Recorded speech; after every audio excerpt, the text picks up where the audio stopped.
Welcome to Sharmi's kitchen. আজ আমি বানাবো পনির মনমোহিনী। চলুন দেখে নেই পনির মনমোহিনী বানানোর জন্য কী কী লাগছে। প্রথমেই আমি নিয়ে নিয়েছি একটা রসুনের কোয়া ছাড়িয়ে নিয়েছি, আদা, লঙ্কা, টমেটো আর দুটো পেঁয়াজ। এবারে এগুলোকে খুব ভালোভাবে কেটে নেব।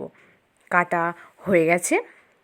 এবারে আমি এটা বানানোর জন্য লাগছে আমাদের ধনিয়া, জিরে, তেজপাতা, এগুলোকে আমি একটা কড়াই বসিয়ে হালকা একটু গরম করে নিয়ে গুঁড়ো করে নেব।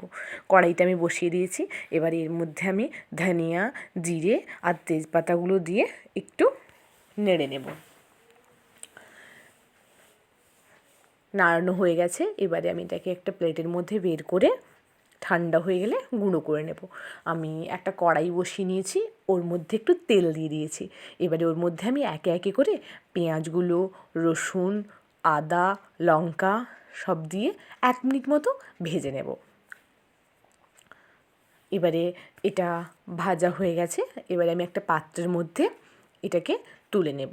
এটা তোলা হয়ে গেলে সেই একই কড়াতে আমি টমেটো কুচিটা দিয়ে 1 মিনিট মতো ওটাকেও ভেজে নেব। এবারে ওটাও ঠান্ডা হয়ে গেলে এগুলোকে আমরা গ্রাইন্ড করে নেব। দেখে নিই কী কী মশলা লাগছে আমাদের। টমেটো পেস্ট, পেঁয়াজ আদা রসুনের পেস্ট, আর তালমগজের পেস্ট, কাজু পেস্ট, আর আমি পনিরটাকে স্লাইস করে কেটে নিয়েছি, আর কিচেন কিং মশলা, আর ধনিয়া, জিরে, তেজপাতাটা গুঁড়ো। এবারে আমি কড়াই বসিয়ে দিয়েছি। কড়াইটা হিট হয়ে গেছে। এবারে আমরা কড়াইয়ের মধ্যে তেল দিয়ে দেব। আমরা পনিরটাকে ভাজার সময় তেলটাকে একটু ভালোভাবে গরম হতে দেব। তেলটা যদি ভালোভাবে গরম না হয় তাহলে কি হবে, পনিরটা কড়াইয়ের মধ্যে লেগে যাবে। তাই তেলটা যখনই ভালোভাবে গরম হয়ে যাবে পনিরটা আমরা দেব।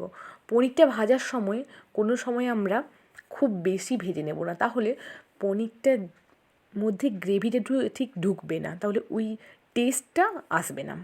এবার খুব হালকা করে আমরা এপিট ওপিট পনিরটা ভেজে নেব। পনিরটা আমি এপিট ওপিট ভেজে নিয়েছি। এবারে পনিরটাকে তুলে নিয়েছি। এবারে ওই তেলের মধ্যে আমি প্রথমে দিয়ে দেব পেঁয়াজ আদা রসুনের যে পেস্টটা করে রেখেছিলাম ওটা। এবারে ওর সাথে অবশ্যই আপনারা একটু জল দিয়ে ওটাকে ভালো করে নেড়ে নেবেন।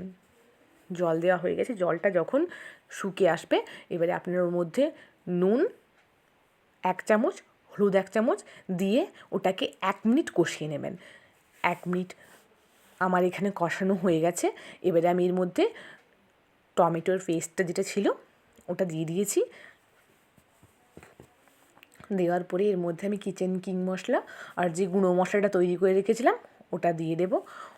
এবার একটু নাড়িয়ে নেব। নাড়ানো হয়ে গেলে ওর মধ্যে কাজুর যে পেস্টটা আর তালমগজের যে পেস্টটা রেখেছিলাম ওটা দিয়ে ভালোভাবে আমি একটু নাড়িয়ে নিয়ে এর মধ্যে আবারও জল একটু অ্যাড করব। যেহেতু আমি আবার এর মধ্যে জল অ্যাড করব তাই আমি এর মধ্যে আরেকটু লবণ অ্যাড করে নেব। দিয়ে আমি এটাকে 2 মিনিট ধরে মশলাটাকে কষিয়ে নেব।